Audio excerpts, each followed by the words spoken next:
everybody. Welcome to another English session. Today we have a special guest, and he's one of my favorite people in the world. It's a very interesting person, and I would like you guys to meet him as well. His name is Benjamin Patton. So, hello, Benjamin. How are you? Hi Mario, how are you doing? All good. Thank you very much, Benjamin. Good. This is such a great honor to have you here today. So, first of all, before I start asking any questions, tell us, how have you been? Where are you living right now? Well, I'm an English teacher in Mexico City, and things are going pretty well, considering the pandemic. True. Yeah. Has this affected you a lot, or has this what are the positive sides that you see from this whole situation? That's a great question. So the pandemic had a lot of short-term negative effects, like all Mm, of a sudden you can't teach classes the way you have before. But if you're willing to adapt, and also if you have a computer and Wi-Fi, true. there's a tremendous opportunity to start teaching more, to teach without having to travel like hours between classes, Uh, and just to be more efficient in general. So I'd say it was a pretty good opportunity, so far at least. all right. Nice. I'm actually glad to hear that you're still teaching. I think that that makes me feel good. But did you always think you were gonna be an English teacher when you were little? I mean, what did you study? Well, I studied communications. So for a long period of time, I thought I was going to be a journalist. Okay. And for a while, I worked as a journalist, at least during university. But I looked at teaching more as like a way to get to the places I wanted to be. So moving to Mexico, doing journalism wouldn't necessarily be as stable as something like teaching English. There's so much more demand to teach Mm. English as a second language over here. So I kind of fell into it, and so far so good. All right, nice, very good. But you were born in California, right? So you're originally Yes. from California. All right, Yeah. very good. Yeah, I spent there. I think I told you this. I spent many years in San Diego, a beautiful city, and I miss California. But you just went back, right? How is it? How are things in California? Well, things are pretty much the same, except everyone's wearing masks. There've been a few fires over there in the West Yeah, Coast. yeah, That whole area in general. So that's new and pretty horrible. it is. But apart from that, everything is fairly stable. All right. What is one of the most difficult things that you've encountered as an English teacher, or I don't know, maybe a specific topic that you have to teach? Ah, cool. So when I first started teaching English for the place that you and I both worked for, I had to prepare TOEIC preparations. And as like a lot of people don't understand the huge gap there is between speaking a language and being able to teach it. And at that point, I knew a lot of basic grammar, so tenses and things like that, but advanced topics I had no real experience with. So all of a sudden I had to prepare a few students to pass the TOEIC, and I'm looking at this test. I'm not certain whether I could pass it myself. So that was a tremendous challenge to study, to learn all of these advanced topics, and then to actually have a good enough understanding to teach them. So I'd say that was the most difficult challenge that I took, but it made me a stronger teacher, definitely. Yeah, definitely. I think all challenges make you stronger somehow. All right, that's nice. That's nice. And I also know, guys, if you don't know this, he also takes great photographs. Are you still doing the photograph thing?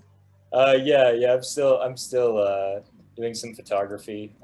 It's a little tougher now with the pandemic going out, but yeah, I still try to go and enjoy my passion. Awesome. I think that's really important. I mean, you have to have your job, but sometimes, I don't know if everybody's going to agree with me on this one, but sometimes your job is not necessarily something that you love doing. However, it helps you pay the bills. So, but besides this, I think people should always have a passion. You should pursue your passions, I believe. Yeah, totally. When did you start taking photos?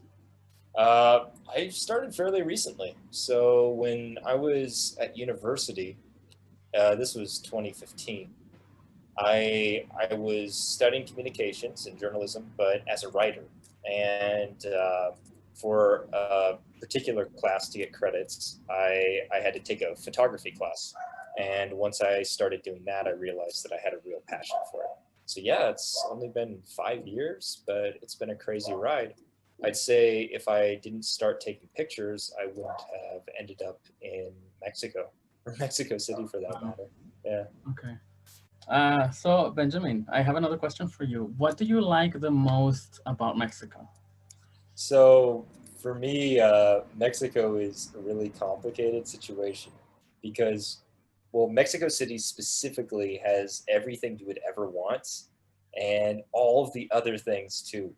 So I would say what I like the most is the diversity that you see, like Centro, for example, and Okay. Coyoacan, Roma, Polanco. They're all like different countries. Yeah. So you're experiencing so many different cultures in one. But on the opposite side too, all of that can be very claustrophobic. So I'd say my opinion on Mexico is just based around Mexico City. So I would say the one thing about Mexico that's probably the same wherever you are is just how inclusive everything is. So everyone treats you like you're a member of their family, whereas in the United States, everyone's kind of out for themselves. Mhm. But yeah, I'd say that's the one thing. Even though Mexico City is so crazy and has so much of everything, Yeah. there's still this feeling of family. So yeah, that's probably Oh, what I like the most. that's really nice. Very good. What about the food? Oh, the food. To be honest with you, man, I'm I like Mexican food. I do, Too but I spicy? eat it every day, and it's not too spicy. Have you ever had Indian food? Indian food's the real spicy That's stuff. what I've heard. I've never had it. But That's what I heard. I would say as someone who grew up in Southern California, I've had everything. I've had every type of Mexican food except for patitas. Patitas were new for me. Did you like them? I thought that they were interesting. Okay. All right. Very nice. All right, Benjamin, thank you very much. We're going to wrap it up. And is there anything, some kind of advice that you would like to give our viewers, especially those people, of course, who are studying English as a second language? What recommendations do you have for them? Oh, probably just one main recommendation, and that's to find what you're passionate about and then find it in English. So, whatever you're most comfortable with, whether it's what you're doing for a living or whether it's your passion, like photography, find articles and videos about it in English and make the learning as easy and as pain free as it can be. True. Very good. Very wise words. Very good advice. All right. You Well, know, the easy Benjamin, path. yeah. All right, that's nice. That's nice. Thank you so much. Thank you very much, Benjamin. One more time. I'm never gonna be, thankful enough for giving us the opportunity to have you here.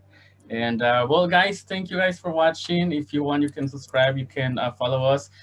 If you allow me, I can also share your Instagram account, your Facebook account with the guys, so that they can, contact you somehow as well. Sure.